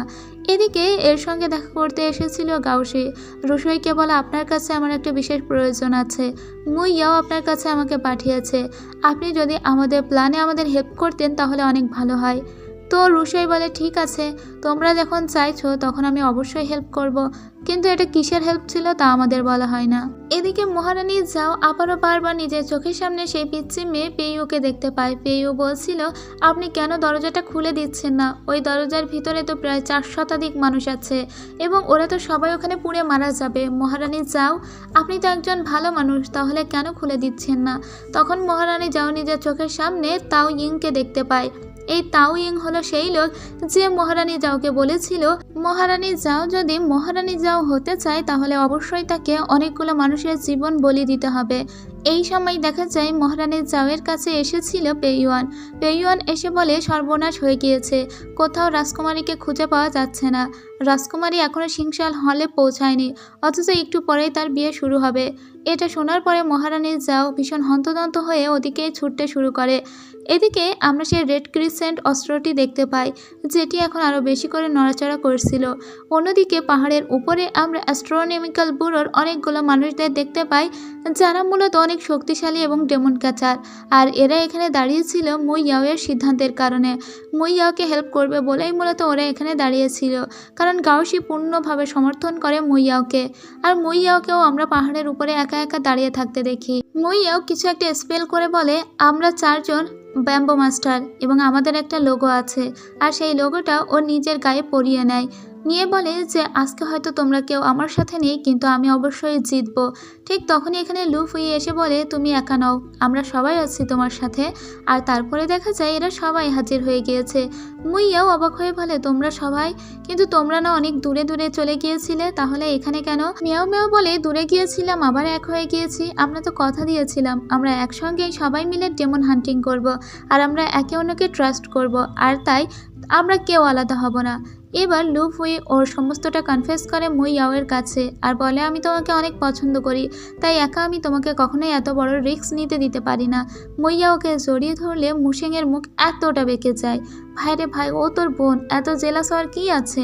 মানে মুশেং ওর বোনের ব্যাপারে অনেক বেশি প্রোটেক্টিভ এবং ও একদমই লুফুইকে দেখতেই পারে না। যাই হোক, সবাইকে একসঙ্গে দেখে আমার বেশ ভালো লাগছে। এদিকে আমরা ছোট্ট একটা ফ্ল্যাশব্যাক দেখি। এবার আমাদের তাওইংকে দেখানো হয়। এই লোক একজন বড়সড় মাস্টার ছিল। মহারানী যাও তার ছেলেকে ক্রাউন প্রিন্স বানানোর জন্য তাওইং এর সাহায্য চেয়েছিল। তাওইং বলে, যদি আপনার সপ্তম পুত্রকে মহারাজা বানাতেই হয় তাহলে অবশ্যই আপনার কন্যাকে বিসর্জন দিতে হবে, কারণ আপনার কন্যা একটা সুন্দর দিনে জন্মগ্রহণ করেছে। সে অনেক বেশি শক্তিশালী এবং সে অনেক সৌভাগ্যবতী। সেজন্য আপনি যদি তাকে বিসর্জন দেন এবং তাকে সাধু বানান প্রেয়ার হলের, তাহলে তার জন্য আপনার পুত্র হতে পারবে মহারাজা। আর আপনি এটা মনে রাখুন, আপনি যদি আপনার কন্যাকে বিসর্জন না দেন তাহলে আপনার পুত্র কখনোই মহারাজা হতে পারবে না, আর এমনিতেই আপনাদের পুরো পরিবার ধ্বংস হয়ে যাবে। মহারানী যাও বলে, আমি আমার ছেলের জন্য কখনোই আমার মেয়েকে কুরবানি করতে পারবো না। তাওইং বলে, কিন্তু আপনার ছেলেকে যদি আপনি কুরবানি করতে না চান তবে আপনার মেয়েকে অবশ্যই সন্ন্যাসী বানাতেই হবে এবং তাকে সহ 4 শতাধিক লোককে বিসর্জন দিতে হবে, তবেই যদি এই সমস্তটা সত্যি হয়। এরপরে মহারানী যাও তার মেয়ে অর্থাৎ রাজকুমারীকে এসে বলে, তোমাকে যদি আমি বলি যে তোমাকে সন্ন্যাসী হতে হবে তাহলে কি তুমি সন্ন্যাসী হবে? রাজকুমারী তো তখন একদম পিচ্ছি। রাজকুমারী নিজের মায়ের চোখের কান্না দেখে বলে, আমি যদি সন্ন্যাসী হই আর তাতে যদি তুমি হ্যাপি হও তাহলে আমি অবশ্যই হব, কিন্তু মা, সন্ন্যাসী কি? আমি তো সেটাই জানি না। ওর মা তখন ওকে জড়িয়ে ধরে বলে, তুমি আমার সব থেকে আদরের মেয়ে আর আমি তোমাকে সব থেকে বেশি ভালোবাসি, আমি কোনো মতেই তোমার কোনো সর্বনাশ হতেই দিব না। এদিকে আমরা এদেরকে দেখতে পাই, এরা সবাই ওয়েট করছিল মুই ইয়াও কখন এদের সবাইকে ডাকে এবং এদের হেল্প চায়। এদিকে মুই ইয়াওকে দেখি মুই ইয়াও বলছিল, আজকে আমাদের একটা ভয়ানক ডেমনকে ধরতে হবে। সেই ডেমন কয় স্তরের ডেমন তা আমি জানি না, কিন্তু হয়তো বা ফরমেশনটা ভাঙার পরেই বুঝতে পারবো সেটা কয় স্তরের ডেমন।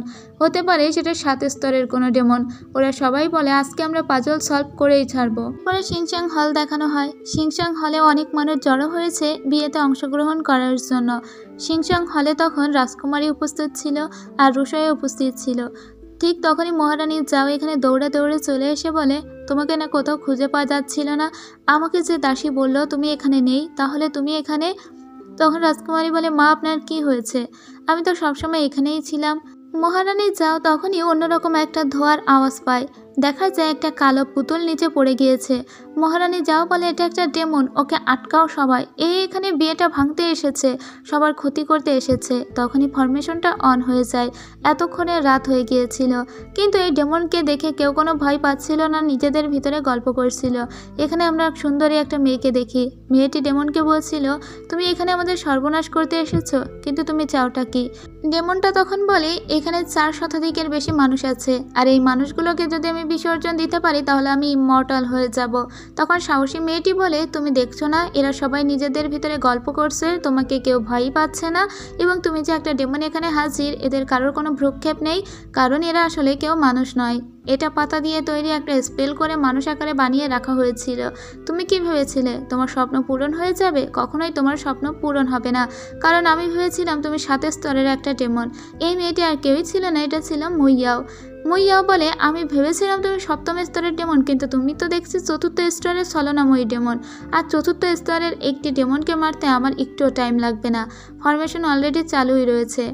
তখন ওই ডেমনটি প্রচণ্ড ক্ষেপে গিয়ে বলে, মুইয়াও, তোমার ফ্যামিলির জন্যই আমি আগেরবার সফল হতে পারিনি, আর এবারও তুমি এসেছো বাধা দিতে। আগেরবার তোমার বাবা আমাকে বাধা দিয়েছিল। ঠিক তখনই দেখা যায় এরা সবাই একটা অন্যরকম জায়গায় চলে এসেছে। জায়গাটা অনেক বেশি সুন্দর ছিল, আর এই জায়গাটি মূলত শিলিং মাউন্টেন। এই জায়গাটি নাকি মহারানী জাওয়ের একটা দুঃস্বপ্ন। রাজকুমারী জিজ্ঞেস করে, মা এই জায়গাটি তো অনেক সুন্দর, তাহলে এরকম সুন্দর একটা জায়গা কেন আপনার দুঃস্বপ্ন? মহারানী জাও কিচ্ছু বলে না, শুধু চোখের সামনে একটা ভীষণ দেখানো হচ্ছিল একটা পালকিতে করে মহারানী জাওকে 10 বছর আগে এখানে আনা হয়েছিল। আর এই মাউন্টেনে মহারানী জাও সবাইকে বলেছিল এখানে যত ডেমন আছে, এমনকি ডাস্ট ডেমন, তাদের সবাইকেই যেন মেরে ফেলা হয়, এবং সেই সব ডেমন ক্যাচাররা এখানকার একটা ডেমনকেও বেঁচে থাকতে দেয়নি। ডেমনদের ভিতরেও ভালো খারাপ আছে, কিন্তু কোনো ডেমনকেই ওরা বাঁচতে দেয়নি। সমস্ত ডেমন, এমনকি পিঁপড়া পর্যন্ত ওরা মেরে ফেলে দিয়েছিল। মহারানী ভয় পেয়ে বলে, আমি সেদিন ডেমনদের মেরেছিলাম কারণ ডেমন মানব জাতির জন্য হুমকি স্বরূপ। ডেমনদের মেরেছিলাম সেজন্য কি তোমাদের কৈফিয়ত দিতে হবে? মুইয়াও বলে, অবশ্যই কৈফিয়ত দিতে হবে, কারণ ডেমনদের ভিতরে ভালো খারাপ আছে। আর আপনি কেন যে সেই সমস্ত ডেমনদের শিলিং মাউন্টেনেই মারতে আসলেন, জগতের এত জায়গা থাকতে? কিন্তু তবুও মহারানী কিচ্ছু বলে না। মহারানী মূলত এখন একটা দুঃস্বপ্নের ভিতরে ছিল। তখনই কিছু কাচের আয়না তাদের সামনে চলে আসে। এই কাচের আয়নার ভিতরে অনেকগুলো ভীষণ দেখানো হচ্ছিল। এখানে ছোট্ট রুশইকে দেখানো হয় যে অনেক কান্নাকাটি করেছিল তার বাবা মারা যাচ্ছিল বলে। রুশইয়ের খুব ভালোভাবেই মনে আছে শেষবেলায় ওর বাবা প্রচণ্ড অসুস্থ হয়ে মারা গিয়েছিল। আচ্ছা, তো আপনারা তো জানেনই রুশইয়ের বাবা মূলত মহারানী জাওয়ের ছোট ভাই, এবং মহারানী জাওয়ের কারণেই মূলত রুশইয়ের বাবা মারা গিয়েছিল। কারণ মহারানী জাও শিলিং মাউন্টেনে এই কারণে এসেছিল সমস্ত ডেমনদের মারতে, তার ভাইয়ের আসলে একটা ডেমনের সঙ্গে ভালোবাসা ছিল বলে, আর সেই ডেমনটা ছিল এই শিলিং মাউন্টেনেরই। এখানেই সেই ডেমনটা বসবাস করত। মহারানী জাও কোনোভাবে তার ভাইয়ের সঙ্গে একটা ডেমনের ভালোবাসার সম্পর্ক মেনে নিতে পারেনি, সেজন্য ওই ডেমনকে মারার জন্য এই শিলিং মাউন্টেনের একটা ডেমনকেও বাঁচিয়ে রাখেনি, সবাইকে মেরে ফেলে দিয়েছিল। কিন্তু রুশইয়ের বাবা সেটা কখনো জানতে পর্যন্ত পারেনি। রুশইয়ের বাবা ভেবেছিল তার ভালোবাসার মানুষের কাছে সে একদিন ফিরে যেতে পারবে, কিন্তু সে আর কখনোই তার ভালোবাসার মানুষের কাছে ফিরে যেতে পারেনি। সেজন্য রুশইয়ের বাবা প্রচণ্ড আঘাত পেয়ে অসুস্থ হয়ে মারা গিয়েছিল। মুইয়াও তখন ওকে বলে, আপনার ভাইয়ের মৃত্যুর জন্য আপনিই দায়ী, তাকে আপনিই হত্যা করেছেন। মহারানী যাও বলে, কিভাবে? আমার ভাইকে আমি বাঁচিয়েছি। একটা মানুষের কখনো একটা ডেমনের সঙ্গে ভালোবাসা হতেই পারে না। যেহেতু মহারানী যাও এখন ছিল তার দুঃস্বপ্নের ভিতর, এবার তার 3 নম্বর দুঃস্বপ্নটা দেখানো হয়। মহারানী যাও এই পর্যন্ত যত অন্যায় করেছে সেই অন্যায়গুলোই মূলত এইভাবে দেখানো হচ্ছিল। মহারানী যাও এবার সিংসং হলের এখানে চলে আসে। তার দুঃস্বপ্নটা ছিল এবার সিংসং হলকে কেন্দ্র করে। আমাদের সেই বাচ্চা পেইওকে দেখানো হয়, যাকে এখানে সন্ন্যাসী বানিয়ে আনা হয়েছিল। মহারানী যাও আসলে এটা করেছিল তার মেয়েকে মারবে না বলে, যেহেতু তাওয়িং বলেছিল তার ছেলেকে যদি রাজা বানাতেই হয় তাহলে তার মেয়েকে বিসর্জন দিতে হবে, তার মেয়েকে সন্ন্যাসী বানাতে হবে। কিন্তু মহারানী যাও তার মেয়ের মতো দেখতে অন্য একটা মেয়েকে খুঁজে এনেছিল। এই মেয়েটিও তার মেয়ের মতো একই দিনে জন্মগ্রহণ করেছিল, আর মেয়েটি তার মেয়ের মতো দেখতেই সুন্দর। মেয়েটিও ছিল সৌভাগ্যবতী। এই মেয়েটিকে মূলত সন্ন্যাসী বানিয়ে রাখা হয়েছিল কারণ একে বিসর্জন দিতে হবে। এবার এখানে রাজকুমারী বলে, মা তাহলে কি এটাই সেই মেয়ে যে এখানে তুমি আমাকে সন্ন্যাসী হওয়ার জন্য বলেছিলে, কিন্তু তুমি আমাকে মারতে চাও না বলে এরকম একটা মেয়েকে তুমি নিয়ে আসলে আর তাকে মারলে, কিন্তু এটা কি ঠিক হলো? তখন ওরা চোখের সামনেই দেখতে পায় মেয়েটি আগুনে পুড়ে মারা যাচ্ছে এবং মেয়েটির সঙ্গে আরো 4 শতাধিক মানুষ মারা গিয়েছিল। এটা ছিল একটা কুসংস্কার। তাওয়িং এর কুসংস্কারকে বিশ্বাস করেই মহারানী জাও মূলত 4 শতাধিকেরও বেশি মানুষকে বিসর্জন দিয়েছিল। এখানে ওরা সবাই মহারানী জাওকে প্রশ্ন করে, সেদিন আপনি ইচ্ছে করেই আগুন লাগিয়েছিলেন, স্বীকার করুন। মহারানী জাও কোনোভাবেই স্বীকার করতে চায় না। তখন দেখা যায় উনি যেহেতু এখন স্বপ্নের ভিতরে আছেন, কিন্তু যেহেতু ওরা সিংসাং হলে আছে আর এই হল 10 বছর আগে পুড়ে গিয়েছিল, এখানে অনেক মানুষের আত্মা ঘোরাফেরা করছে, সেই আত্মাগুলো এসে ওদেরকে দংশন করতে শুরু করে। মহারানী যাও তবুও স্বীকার করতে চায় না যে উনি অন্যায় করেছেন। তখন তার মেয়েকেও দেখা যায় যে কোনো একটা আত্মা এসে দংশন করছে। মহারানী যাও তখন বলে, আমি তো তোমার জন্য এত কিছু করেছিলাম, নিজের মেয়েকে কি কেউ বিসর্জন দিতে পারে? আমাকে তুমি বিশ্বাস করো রাজকুমারী, কিন্তু রাজকুমারীকেও আজকে আত্মা এসে দংশন করেছে। এদিকে লুফুই কোনোভাবে আত্মাগুলোকে নিশ্চুপ করার জন্য চেষ্টা করেই যাচ্ছে। তখন মহারানী যাও স্বীকার করে উঠে বলে, হ্যাঁ আমি অন্যায় করেছি, এখানে আগুন আমি লাগিয়েছিলাম 10 বছর আগে, শুধুমাত্র তাওয়িংকে বিশ্বাস করে, কারণ তাওয়িং বলেছিল আমি যদি 400 মানুষকে বিসর্জন দিতে পারি তবে আমার ছেলে একদিন রাজা হবে। এটা বলার সাথে সাথেই দেখা যায় যে তার ভাইপো অর্থাৎ রৌশো তার জ্ঞান ফিরে এসেছে এবং তার কন্যা অর্থাৎ রাজকুমারী মিনেরও জ্ঞান ফিরে এসেছে এবং সমস্ত ঝড় থেমে গিয়েছে। আর ওরা দুইজন আসলে রাজকুমারী এবং রাজকুমার রুশো ছিল না, ওরা ছিল মূলত ওদের ছদ্মবেশ ধরে, কিন্তু ভিতরে ছিল মিয়াও মিয়াও এবং জিসি। মহারানী যাও তখন অবাক হয়ে যায়। মহারানী যাও এতক্ষণ ভ্রমের ভিতরে ছিল, সেই ভ্রম অলরেডি কেটে গিয়েছে, সমস্ত সত্য সামনে এসেছে। এখন আমাদের ছলনাময়ী সেই ডেমনকে দেখানো হয়। এই ডেমন কেন এদের ক্ষতি করতে চেয়েছিল, কেন রাজকুমারী মিনকে মারতে চেয়েছিল, সেটা একটু খোলসা করে বলি। যেহেতু মহারানী যাও একবার শিলিং মাউন্টেইনে গিয়ে সমস্ত ডেমনদের মেরে ফেলেছিল, সেখানে এই 4 স্তরের ডেমনের স্ত্রী এবং কন্যা ছিল এবং তারাও ওই মাউন্টেইনে মারা গিয়েছিল। এরা তো ভালো ছিল, এরা কোনো অন্যায় করেনি, কখনো কোনো মানুষের ক্ষতি করেনি, তারপরেও নির্বিচারে ওদেরকে মেরে ফেলেছিল মহারানী যাও। সেখান থেকে ছলনাময়ী ডেমন প্রতিশোধ নেওয়ার জন্য উঠে পড়ে লেগেছিল ও মহারানী যাওকে শেষ করতে চেয়েছিল। মহারানী যাও এর মেয়েকেও শেষ করতে চেয়েছিল, কারণ ওই ডেমনও তার নিজের মেয়েকে হারিয়েছে। সেজন্য ওই ডেমন তাওয়িংকে তার ছলনায় প্ররোচিত করেছিল এবং তাকে মহারানী যাওয়ের কাছে পাঠিয়েছিল। আর যাওকে গিয়ে সে এমন কিছু কথা বলে, অর্থাৎ ওই তাওয়িং এসব বলেছিল যে সে যদি নিজের মেয়েকে বিসর্জন দেয় তাহলে তার ছেলে ক্রাউন প্রিন্স হবে। মূলত এগুলো প্রতিশোধ নেওয়ার জন্য আড়াল থেকে ডেমন করেছিল।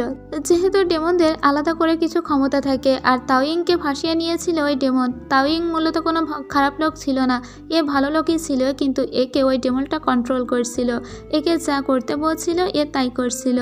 কিন্তু ওই ছলনাময়ী ডেমন তার স্ত্রী এবং কন্যা হত্যার প্রতিশোধ তো নিতে পারলই না, উল্টো মহারানী যাও 500 মানুষকে মেরে ফেলল। আর এতে হয়তো মহারানী যাওকে ডেমন একটা খুনি বানিয়েছে ঠিকই, কিন্তু তার আসল প্রতিশোধ নেওয়া এখনো বাকি রয়ে গিয়েছে, সেজন্য সে এখনো ফরমেশনে আটকা পড়ে আছে।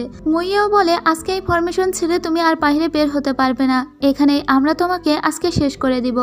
ওরা সবাই ওদের নিজেদের পাওয়ারগুলো ফরমেশনের দিকে দিতে লাগে, কারণ এই ফরমেশন ভেদ করে যদি এই 4 স্তরের ডেমনটা বাইরে বের হয়ে যায় তাহলে পুরো পৃথিবীতে একটা তাণ্ডব লীলা শুরু হয়ে যাবে, সেটা কোনোভাবেই হতে পারে না। মুইয়াও তখন মিয়াও মিয়াওকে বলে, তুমি এক্ষুনি যাও, গিয়ে ওদের সবাইকে এখানে আসতে বলো, তার মানে গাউসিনদেরকে। আর এরা এখানে এই 4 স্তরের ডেমনকে আটকানোর চেষ্টা করেই যাবে, কারণ এদের শক্তি বেশিক্ষণ থাকবে না, ওই ডেমনটা অনেক বেশি শক্তিশালী হয়ে গিয়েছে ফরমেশনের ভিতরে থেকে থেকে। এরা এদিকে ডেমনের সঙ্গে চরমভাবে ফাইট করতে শুরু করে। আর এরপরে মিয়াও মিয়াও চুই চুইকে নিয়ে সোজা একটা লেটার পাঠিয়ে দিয়েছিল গাউসিনের কাছে, এবং এটা ম্যাজিক্যাল ওয়েতেই পাঠিয়েছিল। গাউসিন বুঝতে পারা মাত্রই এদিকে দৌড়ে চলে আসতে লাগে তার শিষ্যদের নিয়ে। এদিকে এরা সবাই একসঙ্গে ওই ডেমনটাকে প্রতিহত করতে গিয়ে অনেক বেশি ইনজুর্ড হয়ে পড়েছিল। এদের সবার হাতে আর বেশি সময় ছিল না, আর বেশিক্ষণ যদি এভাবে ধরে থাকতে হয় তাহলে এরা সবাই মারা পড়বে। এজন্যই বোধহয় মুইয়াও এদের সবাইকে দূরে সরিয়ে রাখতে চেয়েছিল আর একাই ফাইট করতে চেয়েছিল। ঠিক এইখানে আমরা মিয়াও মিয়াওকে দেখি। মিয়াও মিয়াও সিস্টেমকে বলে, সিস্টেম আমাকে এমন কিছু পাওয়ার দাও যাতে আমি সবাইকে হেল্প করতে পারি। সিস্টেম তখন ওকে অ্যাপোকাল পাওয়ার দিয়েছিল, যে পাওয়ার ছিল মূলত একটা পদ্ম থেকে আসা পাওয়ার। এই পাওয়ার ছিল হিলিং পাওয়ার। ও সবাইকে এই পাওয়ারটা দিয়ে তাদেরকে পুনরুজ্জীবিত করে ফেলে। এরা সবাই বেশ ইনজুর্ড হয়ে পড়েছিল, কিন্তু যখনই মিয়াও মিয়াও তার এই পাওয়ার এদের সবাইকে দেয় তখন এরা পুনরায় নতুন করে শক্তি ফিরে পায়। আর এবার এরা এমন শক্তি পেয়েছিল এতেই ওরা ডেমনকে শেষ করে দিতে পারে। ডেমনকে তো শেষ করা হয়ে গেল, কিন্তু মিয়াও মিয়াওয়ের দিকে তাকিয়ে সবাই অবাক হয়ে বলে, মিয়াও মিয়াও তোমার কপালের চিহ্নটা এটা কখন এলো তোমার কাছে? মিয়াও মিয়াও বলে, আমিও জানি না। এরপরে গ্রামবাসী তো অ্যাস্ট্রোনমিক্যাল ব্যুরোর সবাইকে অনেক বেশি সম্মান করেছিল আর বলছিল এরা কালকে অনেক বড় একটা কাজ করেছে, একটা চতুর্থ স্তরের ডেমনকে এরা মেরেছে। কিন্তু আসলে এরা তো সেটা করেনি, করেছিল এই চারজন, যে চারজনের কথা কেউ জানে না। গ্রামবাসী তো ভাবছিল ওরাই সমস্তটা করেছে, কিন্তু এরপরেই দেখা যায় অ্যাস্ট্রোনমিক্যাল ব্যুরোতে একটা পাথর দেখানো হয়, যে পাথরটা উপরে উঠেছিল এবং এই পাথরটা নামাতে পারবে একমাত্র নাকি মিয়াও মিয়াও, কারণ মিয়াও মিয়াওয়ের কপালে অ্যাপোকাল পাওয়ার আছে। ওরা সবাই বলে আপনি হয়তো এই রেড ক্রিসেন্ট অস্ত্রটা তুলতে পারবেন, কারণ আমাদের কাছে অনেক আগে থেকেই 900 বছর পূর্বের একটা ছবি আছে, যে ছবিতে আঁকা ছিল যে ওই পাথরটা তুলতে পারবে, মানে ও পাথরের ভিতর থেকে অস্ত্রটা তুলতে পারবে, তার কপালে অ্যাপোকাল পাওয়ার থাকবে। আর সেটা মিয়াও মিয়াওয়ের আছে, অর্থাৎ মিয়াও মিয়াও বোধহয় গার্ডিয়ান মাস্টার। মিয়াও মিয়াওকে ওরা সবাই কুর্নিশ করতে শুরু করে। মিয়াও মিয়াও বলে, না না, আসলে আমি তো কিছুই জানি না, আমার কোনো ম্যাজিক্যাল পাওয়ারও নেই। তাছাড়া এই অ্যাপোকাল পাওয়ার আমার কোথা থেকে আসলো, এটা কিভাবে ব্যবহার করতে হয় তাও আমি জানি না। কিন্তু আপনারা সবাই যখন বলছেন অস্ত্রটা আমি তুলতে পারবো কিনা, তাহলে আমি চেষ্টা করে দেখব। কিন্তু মিয়াও মিয়াও প্রচণ্ড ভয় পাচ্ছিল এবং ও তো অনেক বাচ্চামি করতে লাগে আর ওই অস্ত্রটা ধরে প্রচুর টানাটানি শুরু করে দেয়। কিন্তু তারপরেও রেড ক্রিসেন্ট অস্ত্রটা ওর হাতে বের হয়ে আসে না এবং ওটাকে নিয়েও প্রচুর ঘোরাঘুরি করলেও হয় না। ও এসে মুইয়াওকে জড়িয়ে ধরে বলে, না না, এটা আমার দ্বারা হবে না, ওটার মাস্টার আমি না, এটা হয়তো অন্য কেউ। সবাই তখন এখানে বলতে শুরু করে তাহলে হয়তো মুইয়াও। মুইয়াও বলে, না না, আমিও চেষ্টা করে দেখেছি, ওই অস্ত্রটা আমি তুলতে পারিনি। তখন সবাই বলে তাহলে হয়তো লু ফুইই পারবে ওই অস্ত্রটাকে তুলতে, কারণ লু ফুই একজন গ্রেট ডেমন ক্যাচার। লু ফুই বলে, আমি আগেই চেষ্টা করেছি, কিন্তু আমি নিজেও ওই রেড ক্রিসেন্ট অস্ত্রটা তুলতে পারিনি, আমি না। তখন গাউসিন বলে, তাহলে কে, তাহলে আর কে হতে পারে? কিন্তু কেউ মুশেংয়ের কথা বলে না। মুশেং বলে, ঠিক আছে, আমি না হয় একবার চেষ্টা করেই দেখি তুলতে পারি কিনা, আমরা ছাড়া তো আর তো কেউ ডেমন ক্যাচার নেই। এরপরে মুশেং অস্ত্রটার সামনে গিয়ে দাঁড়ায়। সবাই তো একে উড়িয়ে দিচ্ছিল, কিন্তু তারপরে মুশেং যখনই অস্ত্রটাকে স্পর্শ করে তখন মুশেংয়ের সমস্ত দেহ একদম লাল হয়ে যেতে লাগে আর ওর ভিতরের শক্তি যেন মুশেংয়ের ভিতরে ট্রান্সফার হতে লাগে। এখন সবাই অবাক হয়ে যায়, তাহলে কি মুশেংই গার্ডিয়ান মাস্টার? সাথে সাথেই দেখা যায় মুশেং অস্ত্রটা নিয়ে এমন জোরে একটা ধাক্কা লাগে যেন মহাশূন্যে উড়ে যাচ্ছিল এবং অস্ত্রটা সাথে সাথেই বাহিরে বের হয়ে এসেছে। অস্ত্রটা উপর থেকে অল্প একটু দেখে মনে হলেও এটা ছিল অনেক বড় একটা অস্ত্র। অস্ত্রটা দেখেই জিসি আবার অস্ত্রটা ওই পাথরের ভিতরে গেঁথে দিয়ে বলে, না না, আমি এটার মাস্টার না। কিন্তু অলরেডি সবাই তো দেখেই ফেলেছে ওই হলো গার্ডিয়ান মাস্টার। এদিকে আমরা দেখতে পাই সেই পেইওয়ানকে, যে প্রতিশোধ নেওয়ার জন্য এসেছিল। একটা ফ্ল্যাশব্যাকে দেখি এই পেইওয়ানই মূলত কিন্তু মুইয়াওয়ের সমস্ত প্ল্যানের কথা জানিয়েছিল এদেরকে বলেছিল মুইয়াও চেষ্টা করছে ওই চতুর্থ স্তরের ডেমনটাকে ধরার জন্য এবং সমস্ত কথাও বলেছে যে ও রাজকুমারীর ওপর প্রতিশোধ নেওয়ার জন্য এখানে এসেছে। কিন্তু রাজকুমারী তো কোনো অন্যায় করেনি আর তাই ও কোনো প্রতিশোধ নিতে চায় না। ও শুধু চায় মহারানী যাও যেন তার সমস্ত অপরাধ স্বীকার করে। যেহেতু এখন সমস্ত কিছু মিটে গিয়েছিল তাই পেইওয়ান বলে, আমার কাজ শেষ হয়েছে তাই আমি এখান থেকে চলে যাচ্ছি। রাজকুমারী, আপনি অনেক ভালো থাকবেন। আর রাজকুমারীর সঙ্গে দেখা না করেই পেইওয়ান এখান থেকে চলে যায়। এরপরে জিসিকে দেখি জিসি সবসময় ইনভিজিবল হয়ে ঘুরছিল, মানে অদৃশ্য হয়েই ঘুরছিল, যাতে ওকে কেউ দেখতে না পায়, কারণ জিসিকে এখন সবাই গার্ডিয়ান মাস্টার হিসেবে খুঁজে বেড়াচ্ছে। এখন জিসিকে খোঁজার জন্য গাউসিন আসে এবং এসে মিয়াও মিয়াওকে জিজ্ঞেস করে তারা কোথাও গার্ডিয়ান মাস্টারকে দেখেছে কিনা, কিন্তু জিসি তো অদৃশ্য হয়ে গিয়েছে এদের দেখে। মিয়াও মিয়াও বলে, অন্যদিকে দেখতে পারেন, আমি তো ওকে দেখিনি। এরপরে ওরা অন্যদিকে ওকে খুঁজতে চলে যায়। মিয়াও মিয়াও তখন একটা জায়গায় এসে বলে যে তুমি কেন এভাবে লুকিয়ে লুকিয়ে বেড়াচ্ছ, আর তারপরে জিসি ওকেও ইনভিজিবল করে দেয়। এরপরে ওরা দুজনেই অদৃশ্য হয়েই আছে, আমরা দেখতে পাচ্ছি কিন্তু বাকি কেউ ওদেরকে দেখতে পাচ্ছে না। দুজনে মিলে প্রেম করতে শুরু করে। দেখুন জায়গাটা ফাঁকা না, একদম নির্জন, কিন্তু না, ওরা ঠিকই ওর ভিতরে লোকজনের সামনে আসবে না বলেই এটা করছে। কি সুন্দর একটা পদ্ধতি, তাই না? আমাদের বাংলাদেশের প্রেমিক প্রেমিকারা যদি এটা জানতে পারতো তাহলে প্রেম করে তো উড়াধুরা করে দিত। যাই হোক, আবার এদের দুজনকে দেখানো হয়। এরা দুজন চিন্তা করছিল যে তাদের বাবা মানে মুইয়াওয়ের বাবা কেন ওই ডেমনটাকে না মেরে শুধু ফরমেশনের ভিতরে আটকে রেখে দিয়েছিল। হয়তো মহারানী যাও এই প্রশ্নের উত্তর দিতে পারবে। এদিকে আমরা এদের দুজনকে আবার দেখি। মিয়াও মিয়াও জিশিকে বলে, তুমি একটা ডেমন, আমার মনে হয় কি তোমাকে মুইয়াও জিজিয়া মেনে নিবে। তুমি তাকে সমস্ত সত্যিটা বলে দাও যে তুমি আসলে একজন ডেমন।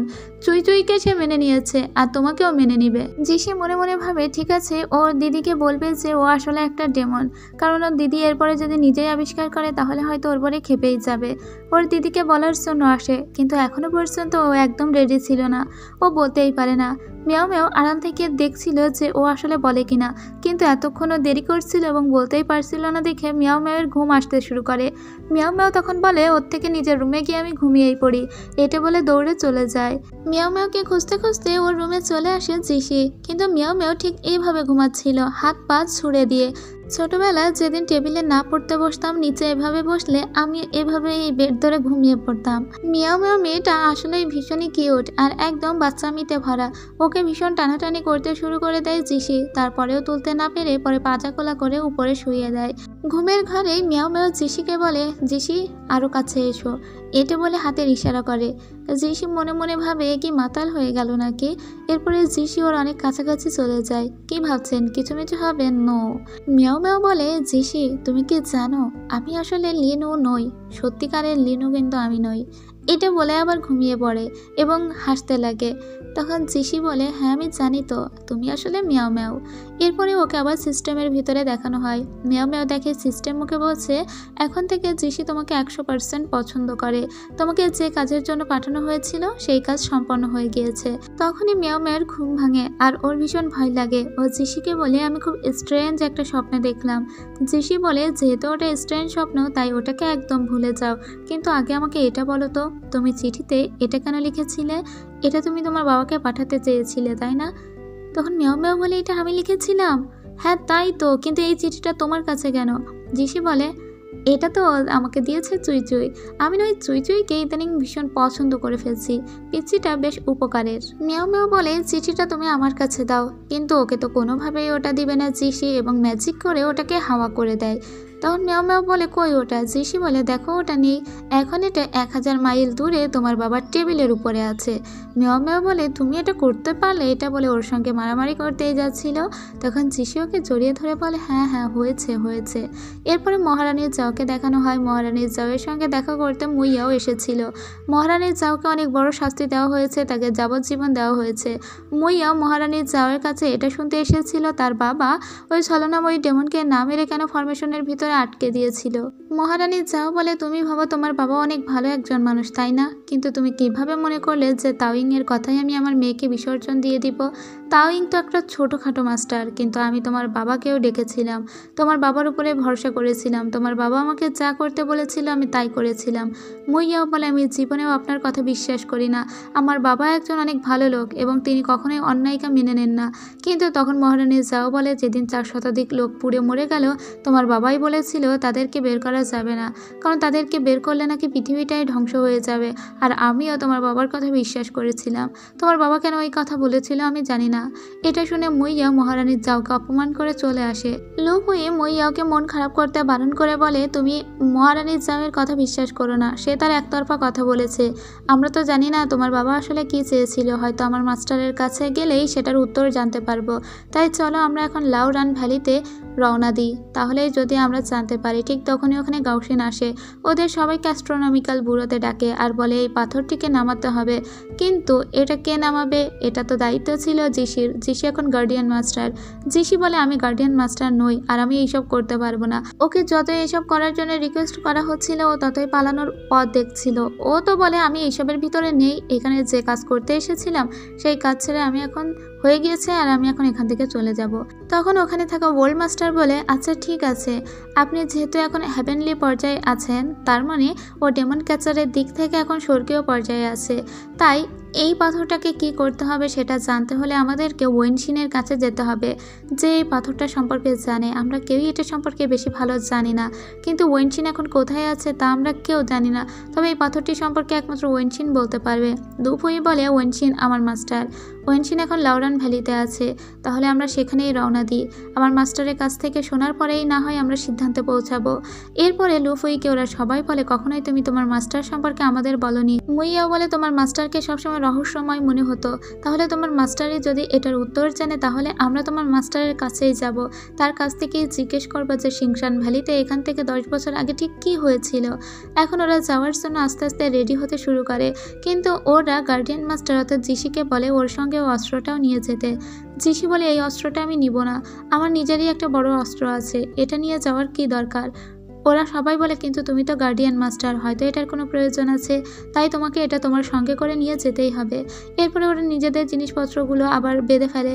এবারও মিয়াও মিয়াও অনেকগুলো জিনিস সাজিয়েছিল, কিন্তু এবার মিয়াও মিয়াওয়ের থেকে বেশি জিনিস সাজিয়েছিল জিশি, আর যে জিনিসগুলো বেশি সাজিয়েছিল সেগুলো মিয়াও মিয়াওয়েরই জিনিস ছিল।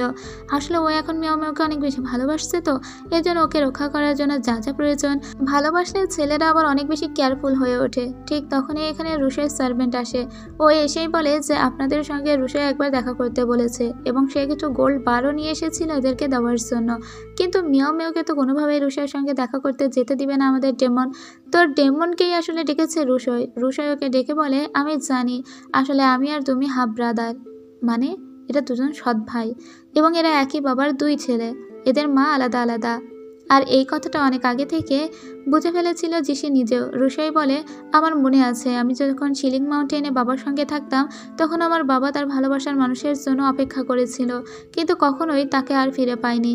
হয়তোবা তোমার মাও আমার বাবার জন্য অপেক্ষা করেছিল, কিন্তু আমার বাবাও কখনো আর তোমার মায়ের কাছে ফিরে যেতে পারেনি, কারণ তারা একজন মানুষ ছিল আর একজন ডেমন ছিল। জিশি বলে, আমার কোনো মা বাবা নেই।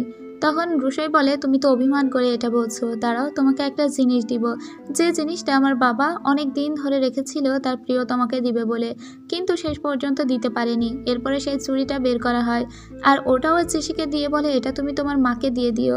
জিশি বলে, আমি তো নিজেই জানি না আমার মা আদৌ বেঁচে আছে নাকি মরে গেছে। এরপরে জিশির দিকে রুশাই হাত বাড়িয়ে বলে, হ্যাভ এ সেফ জার্নি, তুমি তোমার কেয়ার নিও এবং তোমার বন্ধুদের সঙ্গে ভালো থেকো।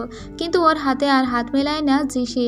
জিশি ওখান থেকে ওকে কিছু না বলে চলে যাচ্ছিল, কিন্তু কিছুক্ষণ পরে ফিরে এসে ও পুনরায় ওর হাতের সঙ্গে হাত ঠেকায়। আর রুশই বোধহয় জানতো যে জিশি ফিরে আসবে, এজন্য ও হাতটা ওভাবে সোজা করে দাঁড়িয়েছিল। রুশই খুব খুশি হয়েছে যে এই মুহূর্তে সে একটা ভাই পেয়েছে। আর এদের দুজনের কথোপকথন আড়াল থেকে মিয়াও মিয়াও শুনেও বেশ খুশি হয়। এরপরে ওরা সবাই পথ চলতে শুরু করে দেয়। প্রতিমধ্যে অনেক জায়গায় ওরা থেমেছিল, তবে প্রথমে ওরা সেই টি স্টলে থেমেছিল যেখানে ইম্পেরিয়াল শহরে আসার আগে ওরা একবার এসেছিল, আর এখান থেকেই মূলত ওরা নিজেদের নাম দিয়েছিল 4 ব্যাম্বো মাস্টার নামে। তাই এই জায়গাটা ওদের জন্য খুবই স্পেশাল। তখনই ওরা দেখতে পায় এখানে কিছু ডাকাত হামলা করেছে, আর এই ডাকাত দল সমস্ত মানুষদের কাছ থেকে যত টাকা পয়সা আছে সেসব নিয়ে নিচ্ছে, এমনকি এই ধাবার মালিককেও ওরা ধরেছে। আর এখন টার্গেট করছে এদের 4 জনকে ধরার জন্য। মুইয়াও এদেরকে বলে, এখনই যাও আর ওই ডাকাতগুলোকে থামাও। কিন্তু আকসং এবং লুফুই আসার আগে এই ডাকাতগুলোকে কুপঘাত করে দেয় আমাদের মিয়াও মিয়াও। মিয়াও মিয়াও কীভাবে কুপঘাত করলো তা মিয়াও মিয়াও নিজেও জানে না। মিয়াও মিয়াও নিজেই অবাক যে ওর কাছে এত শক্তি। এখন সবাই মিয়াও মিয়াওর দিকেই তাকিয়ে থাকে। ওরা সবাই এই ডাকাতগুলোকে মার দিবে বলেই তো প্রস্তুত ছিল, কিন্তু মিয়াও মিয়াওর হাতের ইশারায় ওরা মরে গেল। মিয়াও মিয়াও এবার ওর পাওয়ার দেখাতে শুরু করে, সব জায়গায় পাওয়ার ফলাতে লাগে। জিশি বলে, হয়েছে, অনেক শো আপ হয়েছে, আর তোমাকে এভাবে শো আপ করতে হবে না। মিয়াও মিয়াও বলে, করবো না মানে, মাত্রই নতুন একটা পাওয়ার পেয়েছি আর সেটাকে একটু শো আপ করবো না তা কি হয়? তোমরা শুধু বলো তোমাদের কি লাগবে, আমি আমার পাওয়ার দিয়ে সেটাকে নিয়ে এসে দেব। মুইয়া লুফুইকে জিজ্ঞেস করে, তোমার মাস্টার আমাদের পছন্দ করবে তো? লুফুই বলে, তুমি খুব ভালো একজন মানুষ আর আমরা সবাই খুব ভালো, আর আমার মাস্টার আমাদের অপছন্দ করার কোনো কারণই নেই। যদিও আমার মাস্টার একটু কড়া টাইপের লোক, তারপরেও তোমাদের সবাইকেই পছন্দ করবে। এরপরে লুফুই মুইয়াওকে বলে, আমার খুব জল তেষ্টা পেয়েছে, তুমি কি একটু পানি নিয়ে আসবে? এটা বলে মুইয়াওকে দূরে পাঠিয়ে দেয় আর তারপরে নিজের কাছে ডাকে মুশেংকে। মুশেংকে ডাকা মাত্র মুশেং বলে, কোন দিকে যাব? এখানেই বলো, এখানে তো দূরের কেউ নেই, আমরা তো সবাই কাছের লোক। মিয়াও মিয়াও বলে, হ্যাঁ কিছু বলার থাকলে আমাদের সামনেই বলো, সমস্যা নেই। তখন লুফুই বলে, ঠিক আছে, তোমরা যখন বলছো তখন তোমাদের সামনেই বলি। এরপরে ও আস্তে আস্তে মুশেংয়ের সামনে এসে বসে আর বলে, মুশেং তোমার হাতটা দাও। এরপর মুশেংয়ের হাতে ও কিছু একটা তাবিজ কবজ লিখে দিতে লাগে। মুশেং বলে, কি করছো আমার হাতে? এটা খুবই ডিসগাস্টিং। তখন লুফুই বলে এটা তোমাকে করতেই হবে, কারণ তুমি যখন লাউরান ভ্যালিতে যাবে তখন মিররে দাঁড়ালে তোমার নিজের ভিতরকার ফর্ম মানে তোমার ইন্নার কোর বের হয়ে আসবে। লাউরান ভ্যালিতে যেতে গেলে আমাদের সবাইকে ওই আয়না অতিক্রম করে যেতেই হবে, আর ওই আয়নার ভিতরেই আমাদের আসল দৃশ্যটা ফুটে উঠবে আর তোমার ডেমনিক ফর্মও বের হয়ে আসবে। এটা শুনেই মুসেং বলে, আমার ডেমনিক ফর্ম? তুমি কিভাবে জানলে যে আমি একজন ডেমন? আর এরা সবাই অবাক হয়ে যায়। এরপরে মুসেং তাকিয়ে পড়ে চুই চুই এবং মিয়াও মিয়াওয়ের দিকে। চুই চুই বলে, না না না না, আমি তো কিছু বলিনি, আমি কিচ্ছু বলিনি। মিয়াও মিয়াও বলে, আমিও বলিনি, আমার তো বলার প্রশ্নই আসে না। মুসেং বলে, তাহলে সে জানলো কি করে? লুফুই বলে, আমার কাছে আমার মাস্টারের দেওয়া একটা দর্পণ আছে, আর তাতে সব মানুষের আসল চেহারা দেখা যায়। সেখান থেকেই আমি দেখেছি, আর অনেকদিন আগে থেকেই আমি জানি। মিয়াও মিয়াও বলে, তুমি এটা মুইয়াও জিজিয়াকে বলো না। মুইয়াও জিজিয়াকে ও নিজেই বলবে একদিন। ও বলতে চেয়েছিল কিন্তু বলতে পারেনি। লুফুই বলে, আমি জানি সেটা, ও বলতে গিয়েও ও রেডি নয়, এজন্য বলতে পারেনি। আর সেজন্য আমি ওর হাতে এই স্পেলটা করে দিচ্ছি, যাতে দর্পণে দাঁড়ালেও ওর আসল চেহারাটা মুইয়াওয়ের সামনে বের হয়ে না আসে। মুইয়াও কেউ বলার পরে তবেই না হয় ওর ফুল ফর্মটা বের হয়ে আসলে কোনো ব্যাপার না। আর এই হাতে তুমি যতক্ষণ এই তাবিজটা রাখবে ততক্ষণ কোনোভাবেই তোমার ডেমনিক ফর্ম বাইরে বের হয়ে আসবে না। মুসেং বেশ অবাক হয়ে যায়। লুফুই এত আগে থেকেই তার আসল পরিচয় জানে, অর্থাৎ সে তার দিদিকে এখনো পর্যন্ত বলেনি। কিন্তু এটা ভেবেও কনফিউজ ছিল যে ও আসলে লুফুইকে কি 100% বিশ্বাস করতে পারে। এরপরে ওরা লাউরান ভ্যালিতে চলে আসে, আর প্রথমেই ওদেরকে একটা ম্যাজিক্যাল দেয়াল টপকে তারপরে যেতে হবে। আর এই ম্যাজিক্যাল দেওয়ালটা ব্রোক করার ক্ষমতা ছিল লুফুইয়ের। লুফুই তার ম্যাজিক্যাল পাওয়ার দিয়ে এই দেয়ালটাকে ব্রোক করে দেয়। আর এরপরে ওরা সবাই দেয়ালের ভিতর দিয়ে পাহাড়ের ভিতরে চলে আসে। মাত্র এখানে ওরা সেই দর্পণটা দেখতে পায়। এখানে সবাইকে একজন একজন করে পা দিতে হবে, আর তারপরেই তাদের আলাদা আলাদা করে নিজেদের ভিতরকার ইন্নার ফর্ম বের হয়ে আসবে। প্রথমে লুফুই ওর উপরে গিয়ে দাঁড়ায় এবং ওই দর্পণের প্রতিবিম্ব একটা পাহাড়ের উপরে পড়ে। সেই পাহাড়ের উপরে দেখা যায় যে লুফুই আসলেই তার ভিতরে যে ইন্নার ফর্ম আছে সেটা একটা বাচ্চার মতো, মানে লুফুই একজন মানুষ, এবং লুফুই তার বাচ্চা অবস্থাটাকেই বেশি প্রাধান্য দিয়েছে, সেজন্য ওকে দেখাচ্ছে পিচ্চি অবস্থায়। লুফুইয়ের পরে ওর পরে মুইয়াও গিয়ে ওই আয়নার উপরে দাঁড়ায়, আর মুইয়াওকে দেখা যায় যে ও সুন্দর একটা গাউন পরে দাঁড়িয়ে আছে। ওর বাবা মারা যাওয়ার পরে ও যখন প্রথম ডেমন হান্টিংয়ে বের হয়েছিল তখন এই পোশাকটাই ওর পরা ছিল, আর সেটাই বোধহয় ওর কাছে বেশি ইমপ্রেসিভ, সেজন্য এই দৃশ্যটাই বের হয়ে এসেছে। এরপরে চুই চুই গিয়ে দেখে যে ওকে বড় একটা বাঁশঝাড় আকারে দেখা যাচ্ছে। চুই চুই বলে, দেখো দেখো, আমি একটা বাঁশঝাড়, তার মানে আমি বড় হয়ে অনেক বড় একটা ব্যাম্বো ফরেস্ট হয়ে যাব, তাই না? ও ভীষণ খুশি হয়েছিল। আর এরপরে আসে আমাদের মিয়াও মিয়াও। মিয়াও মিয়াও আসার পরে মিয়াও মিয়াওকে অন্যরকম দেখায়। দেখে কিন্তু এটা মনে হচ্ছিল মিয়াও মিয়াও যখন এই উপন্যাসে দুনিয়ায় এসেছিল তার আগে ও যে টেবিলে বসেছিল সেই টেবিলে বসা অবস্থায় ওকে পাওয়া গিয়েছে, কিন্তু মিয়াও মিয়াওর মনে পড়ছে না যে এটা কি। মিয়াও মিয়াও নিজেও বুঝতে পারছে না যে তাকে এমন কেন দেখাচ্ছে। সবাই ওকে প্রশ্ন করে এমন কেন, কিন্তু তবুও মিয়াও মিয়াও কিছু বলতে পারে না। এরপরে আসে জিসি। জিসি এসে যখন দাঁড়ায় তখন জিসিকে দেখা যায় ও যেভাবে দাঁড়িয়ে আছে ওকে ঠিক সেভাবেই দেখাচ্ছে। তখন সবাই অবাক হয়ে বলে, মানে মুইয়াও অবাক হয়ে বলে এমন কেন ওকে দেখাচ্ছে, কিন্তু জিসি আর কিছু বলে না, আর ওরাও কিছু বলে না। এরপরে ওরা সেই ভ্যালির ভিতরে ঢুকে পড়ে। ঠিক তখনই আমরা লুফুইয়ের মাস্টারকে দেখি। লুফুইয়ের মাস্টারের নাম ওয়েনশিন। ওয়েনশিন এসে বলে, লুফুই এখনই নীল ডাউন হও, তোমাকে আমি পাঠিয়েছিলাম ডেমন ধরতে, আর তুমি কি না ডেমনদের সঙ্গে বন্ধুত্ব করে বেড়াচ্ছ, আবার তাদেরকে এখানেও নিয়ে চলে এসেছো। লুফুই বলে, আপনি আমাকে ক্ষমা করবেন। মুইয়াও বলে, আমরা তো লুকিয়ে কাউকে আনিনি, চুই চুই একটা ছোট্ট ডেমন, ও কারোর কোনো ক্ষতি করবে না, সেজন্য ওকে এখানে এনেছি, তাছাড়া ও খুব ভালো। তখন ওয়েনশিন বলে, চুই চুই তাহলে এটাকে? এটা বলে মাস্টার ওয়েনশিন তখন ওর হাতে থাকা, মানে জিসির হাতে থাকা সেই কবচটাকে একদম সম্পূর্ণভাবে তুলে নেয়, আর জিসিকে ওখান থেকে সরিয়ে আবার আয়নার ভিতরে এনে প্রতিস্থাপন করে। আর তখন সাথে সাথে চুই চুই আর মিয়াও মিয়াও এসে দৌড়ায় জিসির পাশে। আর মুইয়াও তো নিজের ছুরিটাও বের করেছিল মাস্টারের সঙ্গে লড়াই করবে বলে। মাস্টার তখন বলে, পিছনের দিকে ফিরে তাকাও, দেখো তো আসলে মুসেং বলে যে ভাইকে তুমি চেনো সে আদৌ কোনো মানুষ কিনা। তখনই দেখা যায় মুসেংয়ের চারপাশ দিয়ে আগুন উঠছে, এবং মুসেং আদতে কোনো মানুষ নয়, বরং ও অর্ধেক মানুষ এবং অর্ধেক ডেমন। এটা দেখে মুইয়াও অবাক হয়ে যায়, আর এর সাথে সাথেই এই পর্বের গল্প শেষ হয়ে যায়। এমন জায়গায় পর্বটা শেষ হয়েছে যে পরের পর্বে কী হবে এটা জানার জন্য আমি নিজেও অধীর আগ্রহে বসে আছি, কিন্তু ওই পর্বটা এখনও রিলিজ হয়নি, আর হয়তোবা আজকে রিলিজ হবে। যাই হোক, আজকে এখানেই শেষ করছি। দেখা হচ্ছে পরের কোনো ভিডিওতে। ততক্ষণ সবাই ভালো থাকবেন, সুস্থ থাকবেন।